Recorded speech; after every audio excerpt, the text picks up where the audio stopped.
Assalamu alaikum wa rahmatullahi wa barakatuh. I'd like to welcome you, dear viewers, to another in our series, The Best in Islam. In this episode, we'll be looking at the best of Islam, continuing from our previous episode, with two other statements from Prophet Muhammad, may God's peace and blessings be upon him.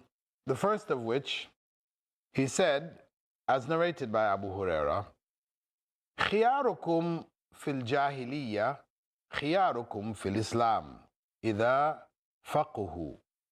The best of you in the time of ignorance will be the best of you in Islam if you become learned in the religion. This statement of the Prophet, may God's peace and blessing be upon him, gives credence or gives recognition to what precedes Islam, a person coming into Islam. That if there were good qualities which they had, which made them people of influence, people of wisdom, people of knowledge, etc., then the likelihood after they accept Islam, they will also be great people in Islam. If they were great before, because Islam is not detached from life. What existed before the acceptance of Islam was life. What exists after is life. They're both interrelated. Only after Islam, life is now looked at from another pair of glasses. We have the Islamic view, but it's still life. So leadership, people who had leadership qualities before Islam, maybe they even got training, they got degrees, etc., qualifications, etc. When they enter into Islam, these degrees, these qualifications, this knowledge becomes applicable in Islam also. So we should never discount and feel simply because a person has converted to Islam, nothing before that is of any value. No. Sins that went before, they're not held accountable for, they're free from that. But in terms of their abilities, their skills, their behavior, all of the various characteristics and qualities which we hold of great value in human life, if they had these qualities before Islam, then Islam doesn't cancel them.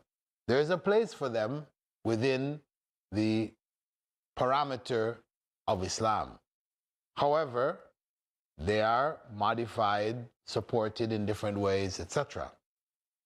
So those people who had good qualities, when we're giving da'wah, we're encouraging people to accept Islam, we should try to choose some of the people who are of influence, people with skills which the Ummah, Muslim community can benefit from. We should always try to include these people in our invitation. It may be more difficult because there are people who have position already, but we should not exclude them and only focus on the common people. And I'm not saying to focus on them and leave the common people either, but we have to recognize that if we find among them people who have an inclination, we should make great efforts to try to bring them over, because the Muslim community will benefit from them. Of course, people take this in a different light, in that they may give great support to people who are just stars. They were football players, basketball players, others who had fame because of skills they had which are not necessarily beneficial. So sometimes we misunderstand this principle of those who were great before Islam being great in Islam to apply to the stars. So when you hear about a movie star accepts Islam, people are, make a big thing about it and maybe put this person in a position where they're speaking on Islam. The people start asking them fatwas. And of course, they may talk nonsense. No, but this is not what is meant. The best of you before Islam, meaning good people, beneficial to society, people respected them because of that. When they become Muslims, those qualities should be supported and they should be encouraged to continue to play this role. So this is the concept, that the good before Islam has value in Islam. We don't cancel it. We don't ignore it. In fact, we should nurture it. And when the Prophet, may God's peace and blessing be upon him, when Muslims were in a particularly difficult period, he made dua asking Allah to strengthen Islam by some of the leading, young, strong figures. And Allah brought Hamza, he brought Umar ibn al-Khattab, to Islam. And that gave Muslims strength. So those who were great before Islam in their fields which are beneficial to society, we should encourage them, reach out to them to try to bring them also into Islam by providing them the necessary knowledge that they could make that choice. But the Prophet Muhammad ﷺ added the condition, if they become learned. If they become learned. Because a person might be, I remember there was a case of one individual, very famous individual, in the French context. He was a translator of the book Das Kapital, translation of, this is communist theory, socialist theory, translated into French, and he was a philosopher. He accepted Islam and was very much supporter of Islam, etc. But people put him in a position where he, after giving lectures, generally speaking about, before Islam and what Islam had done in his life and so on, so then, people started to ask him questions concerning tafsir of the Quran, interpretation. And because of his background of being a philosopher, a philosopher doesn't shy away from questions. So any question is asked, even if he doesn't have knowledge, he will speak. So he said things. And naturally, because he didn't have the knowledge, he's going to say things which were wrong. He made some big blunders.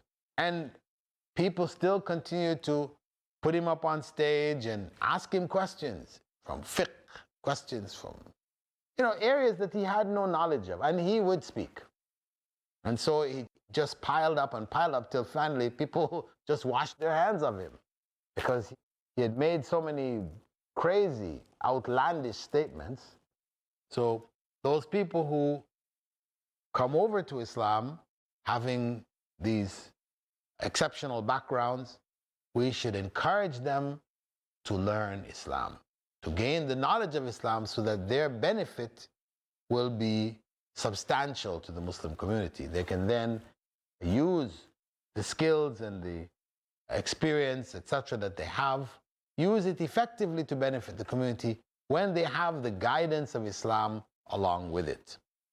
So this is the point that we have to keep in mind, that people from the pre-Islamic time, where they accept Islam, we benefit, we should strive to benefit from what they have, but we should encourage them to gain knowledge of Islam so that they can now convey that information to us in a practical and useful way, a way which would be in keeping with the Islamic teachings and not at odds with Islamic teachings. So they become, individuals known for making unacceptable statements concerning Islam. We're going to take a break now, and we'll continue after the break to look at the last narration from the Prophet, may God's peace and blessing be upon him, regarding the best of Islam. So I'll see you after the break. Assalamu alaikum wa rahmatullah. Allahu Akbar, Allahu Akbar. La ilaha illallah.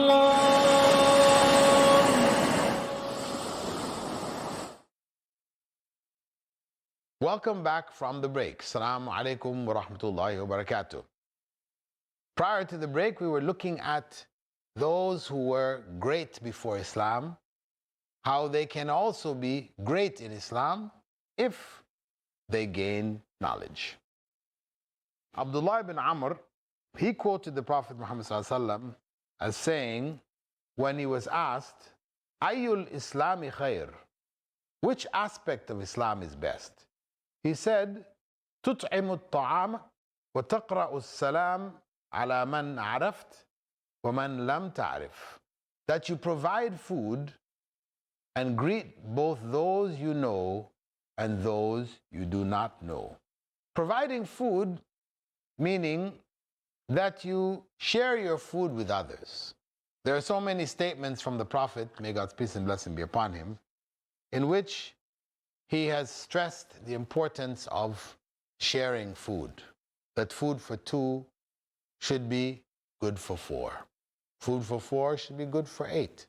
You know, never think that the amount of food you have is, well, I just made enough for two people. No, four people can share in that food. So Muslims were encouraged from the very beginning of Islam to share. And this became a quality of Muslims that you find all over the world. Muslims share their food. Living in the West, coming from the West, you know, the attitude is quite different. If somebody is invited over to your house, you're having dinner, then you close those doors in which the dining room is, and then they sit in the living room, you go and you talk to them. You don't invite them to come and share your food with you. That's like, nobody does that. You know, it's something strange. But Islamic way, and this is something I found, you know, having become a Muslim myself and being amongst Muslims, this way of inviting people, you know. And one of the things I should mention with regards to this habit of sharing food and sharing what you have, I remember during the time after the first Gulf War, when I was involved, I was head of a committee that was engaged in explaining Islam to the American troops before leaving the country. And among them, quite a number of them accepted Islam, about 3,000 plus. And I remember some of them talking about how they would be out on maneuvers with all their gear and everything, walking in the desert, and they would come across a Bedouin there with his tent. And he would call them over. They would come over, you know, wondering what's going on. Is there something? I have to be careful. And, okay, there's nothing. It's the desert, you know.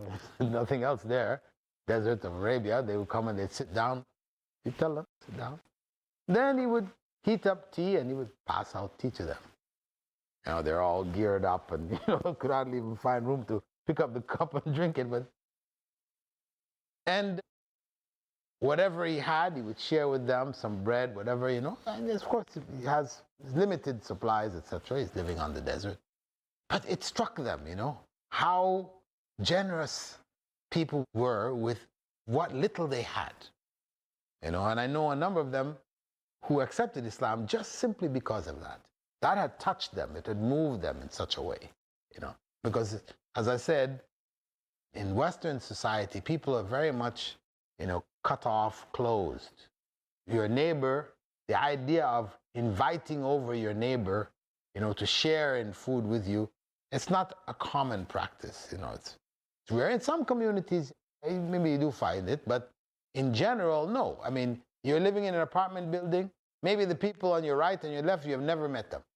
You know, oftentimes, you even have people who are living alone in their apartment, they die in the apartment. Nobody knows until the smell comes out from under the door. Finally, they call the, you know, fire department. They come break in the door and they take away the man's body. people cut off this issue of sharing, because food, this is a basis for sharing with the community. You're building your relationships with the community.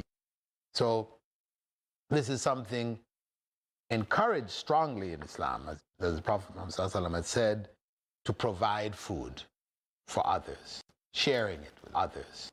And same thing, Eid al-Adha, when we slaughter the animal, giving thanks to Allah, we share that food with others all the time. The end of Ramadan, fasted the whole month of Ramadan, again, we share food, we encourage people, give them food. You know, the idea of sharing all the time, we find that stressed in Islam. The other factor was to greet those you know and those who you don't know. Of course, the issue of greeting, you know, constantly greeting, Assalamu alaikum, wa alaikum salam, this is an obligation in Islam. If somebody greets you, that you return that greeting. It's an obligation. So the idea of greeting is a strongly recommended principle. And this brings good feelings. If you're meeting people, you don't greet them, you just pass by, you ignore them, whatever. You know, this is part of the coldness that tends to come in city life. People who live out in the farms, then where you're not in contact with that many people, when you see a person, naturally you're going to greet them, you know, because you don't see people that often. And so people tend to be more friendly when you step outside of the cities. But inside of the city, you find people will not greet others, not know who their neighbors are, you know. They don't encourage it. It's something not encouraged at all. And if you greet, people find it strange, you know, and so it's very uncomfortable. Whereas in Islam, whether you're in the city, whether you're in the country, people greet. We greet each other all the time. And it's even some Westerners I know have said to me, you know, listen, these people, they're greeting each other continually. The man just left the room, you know, he came into our office, he greeted, he stepped out, went somewhere else, he came back in, he greeted again. You know, every time he's greeting over and over. So this is culture. This is Islamic culture. That the continual greeting, because this greeting is what? Actually, when we say Assalamu alaikum, this is more than just saying hi. So every time you see the person, hi. So of course, if you said hi to the person in the morning, you know, you step out of the office, you come back in again, hi again. No, that's not appropriate. You don't say hi again, hello again. You already said hello one time. Finish. Whereas Assalamu alaikum is different. Assalamu alaikum is a dua. It is a prayer. You know, we're asking that Allah's peace be upon you. That you find peace in your life from God. So this is a good prayer, a good reminder, a good greeting. So from the Islamic perspective, we will do it frequently. And the Prophet ﷺ did say that, spread the greetings all around. Then the Prophet added in the end, not only just those who greet, but he said, those who greet the ones they know and the ones they don't know. Now, greeting people who you know, this is the common thing. Most people readily greet. But somebody you don't know, maybe you won't greet them. I mean, actually, I've seen circumstances where a person may come in and they will give greetings to 1, 2, 3, and then there are other people here and they don't give greetings to them. But this is really not from Islam. The proper Islamic way is you give greetings to those you know, and it's much greater in reward for you to give greetings to those you don't know.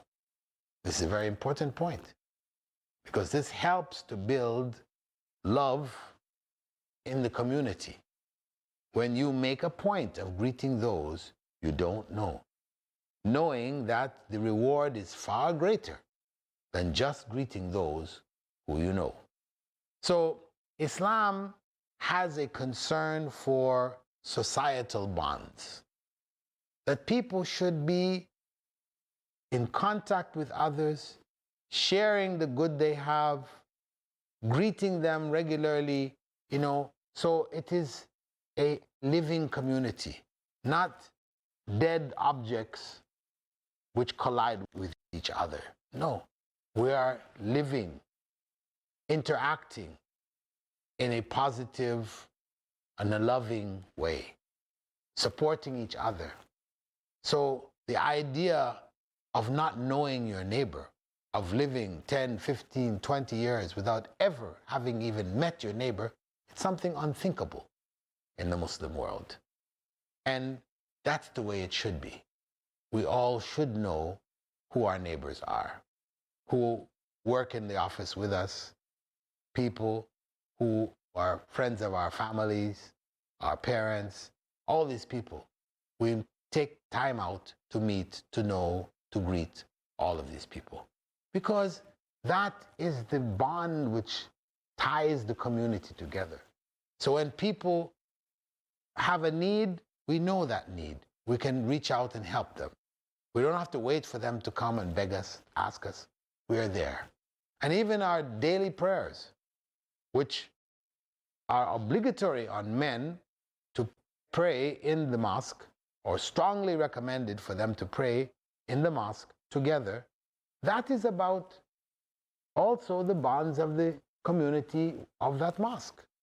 That everybody knows, not only your neighbor, but everybody in that area who comes and prays together, there you know them. So when you see after prayer that the person is sitting, then you go find out. Is everything okay? You're having problems, so and so. So this is the means of also building community bonds, linking people together, where we have a society where love is spread amongst the members of the society. And this is what Islam engenders and promotes. And this is what the Prophet, may God's peace and blessing be upon him, said when he responded to the question, what aspect of Islam is best? It was sharing our food with others, with as many others as we can. The poor, the rich, everybody, sharing our food. And greeting everyone, those who we know, as well as those who we don't know. With that, dear viewers, we'd like to thank you for being with us in the second segment of our episode, From the Best in Islam. And we hope that you will continue to follow this series as it unfolds throughout the year. I now bid you farewell and hope to see you in the next episode. Assalamu alaikum wa rahmatullahi wa barakatuh.